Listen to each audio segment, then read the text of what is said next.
Hi எல்லாருக்கும் வணக்கம். ஒரு சேஞ்சுக்காக நான் இன்றைக்கி Bourbon Biscuits யூஸ் பண்ணி சாக்லேட் குழி பணியாரம் செய்ய போகிறேன். ஸோ ஃபர்ஸ்ட் டைம் என் வீடியோவை நீங்கள் பார்க்குறீங்க அப்படின்னா கீழே இருக்க ரெட் கலர் சப்ஸ்கிரைப் பட்டனை ப்ரெஸ் பண்ணிக்கோங்க. பக்கத்தில் இருக்க பெல் ஐக்கனும் டேப் பண்ணிக்கோங்க. ஸோ இப்போ வாங்க வீடியோக்குள்ளே போகலாம்.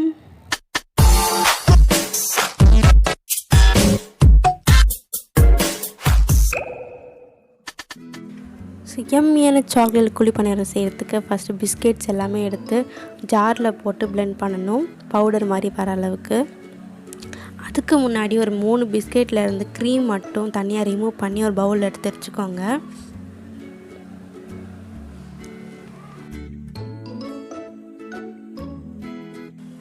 ஸோ அந்த பிஸ்கெட்ஸ் கூட ஒரு 4 ஸ்பூன் சுகர் ஆட் பண்ணி நல்லா பிளெண்ட் பண்ணிக்கோங்க, பவுடர் மாதிரி வர மாதிரி.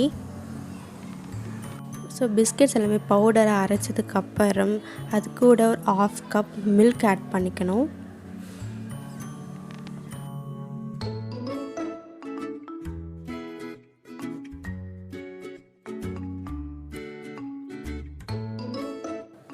ஸோ மில்க் ஆட் பண்ணதுக்கப்புறம் கிளம்ஸ் இல்லாமல் நல்லா மிக்ஸ் பண்ணிக்கோங்க.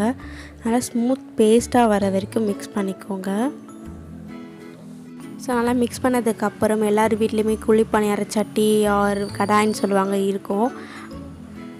தென் நெய் இல்லைனா பட்டர் ஆர் ஆயில் எதுவாக இருந்தாலும் எடுத்து அப்ளை பண்ணிக்கோங்க. நம்ம எப்பவுமே இட்லி ஊற்றும் போதெல்லாம் அப்ளை பண்ணி வச்சுப்போம் இல்லையா, அந்த மாதிரி பண்ணிவிட்டு அப்புறம் 1 ஸ்பூன் அந்த மிக்சர் எடுத்து மிக்ஸ் பண்ணி வச்சுருக்க பேஸ்ட் எடுத்து அந்த குழியில் ஊற்றிக்கோங்க. ஸோ எல்லா குழியிலையுமே 1 ஸ்பூன் ஊற்றிக்கோங்க. அப்புறம் நான் மிக்ஸ் எடுத்து வச்சுருந்தோம் இல்லையா, க்ரீம் மட்டும் தனியாக எடுத்து வச்சுருந்தோம் இல்லையா, அது மட்டும் எடுத்து ரவுண்டாக ஆக்கிட்டு அதை எடுத்து சென்டரில் வச்சுருங்க. வச்சுட்டு அதை கொஞ்சம் மூடுற மாதிரி இன்னொரு ஸ்பூன் மிக்ஸ் பண்ண வச்சுருக்க பேஸ்ட் எடுத்து ஃபில் பண்ணிவிடுங்க. ஃபில் பண்ணதுக்கப்புறம் இப்படி தான் இருக்கும். அதுக்கப்புறம் கேஸ் ஸ்டவ் ஆன் பண்ணிவிட்டு குழி பணியார கடாய் எடுத்து ஸ்டவ் மேலே வச்சுருங்க. இப்போ பார்த்திங்கன்னா வெந்துட்டுருக்கு. ஆல்மோஸ்ட் பார்த்திங்கன்னா கீழே ஃபுல்லாகவே வெந்துடுச்சு. இப்போ திருப்பி போட்டுடலாம். இது ஒரு குட்டி பசங்க கூட பண்ணுற ரெசிபி தான். இது ஈஸியாக பண்ணி ஜாலியாக சாப்பிட்லாம், எம்மியாக இருக்கும். ஸோ இது வேகிற டைம் பார்த்திங்கன்னா ஒரு 2 மினிட்ஸ்லேயே வெந்துடும். ஸோ எல்லாமே திருப்பி போட்டு எல்லாமே வெந்துடுக்கு. ஸோ இப்போது சாக்லேட் குழி பணியாரம் ரெடி ஆயிடுச்சு. ஸோ இந்த ரெசிபி பார்த்திங்கன்னா Bourbon பிஸ்கெட் மட்டும்தான் வச்சு பண்ணணும்னு இல்லை, எந்த சாக்லேட் க்ரீம் பிஸ்கெட்ஸாக இருந்தாலும் அதை வச்சு நீங்கள் இந்த ரெசிபி பண்ணலாம் ஈஸியாக. ஸோ ஈவினிங் ஸ்நாக்ஸாக கூட சாப்பிட்லாம்.